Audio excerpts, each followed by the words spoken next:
Hi hello எல்லாருக்கும் வணக்கம், வாழ்க வளமுடன்.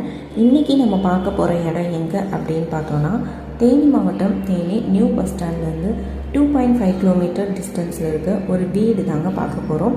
இந்த வீடு பார்த்தீங்க அப்படின்னா வடக்கு பார்த்த வீடை அமைச்சு கொடுத்துருக்காங்க. டிடிசிபி அப்ரூவல் ஃப்ளாட்டில் இருக்குங்க. வீட்டோட அமைப்பு பார்த்தீங்க அப்படின்னா ஒரு கார் பார்க்கிங் இருக்குது, 2 பெட்ரூம் இருக்குது, ஒரு ஹால் இருக்குது, ஒரு கிச்சன் இருக்குது, ஒரு டைனிங் ஹால் இருக்குது, ஒரு பூஜா ரூம் இருக்குது. நல்ல தண்ணி, போர் வாட்டர் 2 ஃபெசிலிட்டிஸுமே இருக்குது. வீடு கட்டி பார்த்தீங்க அப்படின்னா 4 to 5 இயர்ஸ் தாங்க ஆகுது. இதோட ரேட் பார்த்தீங்க அப்படின்னா 45 லட்சம் சொல்கிறாங்க. பக்கத்தில் பார்த்தீங்க அப்படின்னா செண்டு 7 to 7.5 லேக்ஸ் வரையும் போயிட்டுருக்கு. வீடு கட்டி 4 to 5 இயர்ஸ் தான் ஆகுது. நியூ பஸ் ஸ்டாண்ட்லேருந்து 2 கிலோமீட்டர் டிஸ்டன்ஸில் இருக்குது. கம்மியான ரேட்டில் தான் சொல்லியிருக்காங்க, 45 லட்சம். வாங்கினீங்க அப்படின்னா நீங்கள் ஃப்யூச்சரில் நல்ல ரேட்டு கூட மாற்றிக்கலாம். ஸோ உங்களுக்கு இந்த வீடை டேரெக்டாக போய் பார்க்கணும் அப்படின்னா திருவரங்க